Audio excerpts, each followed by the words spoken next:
This is the worst cover-up of my lifetime, the Epstein case. The reason I'm talking about it so much is because if you can get away with this, you really can get away with anything. If the government can tell people to not believe what they just said a few months ago and have everyone be fine with that, that's just a level of gaslighting that I refuse to be a part of. Never forget, they just promised us names in the release of the Epstein files. Breaking news right now, you're going to see some Epstein information being released. What kind? A lot of flight logs, a lot of names, a lot of information. But in this case, in Epstein's case, it is incredibly disturbing.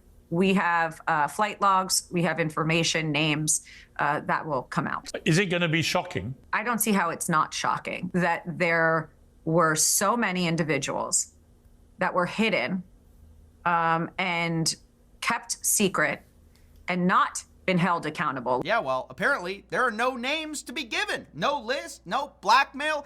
Epstein has now been pushed as a lone trafficker. It's the lone trafficker theory, guys. Essentially, the government's memo that they just released contradicts everything we've seen before and now basically implies that Epstein was trafficking to himself and Ghislaine Maxwell was trafficking to Epstein, and there was no other blackmail or trafficking going on. That's what this memo essentially implies. His wealth and his power then would be just from his skill as a New York financier. I'm talking about Jeff Epstein, the New York financier. Basically, he was the world's greatest tax advisor by day and the world's greatest trafficker at night to himself.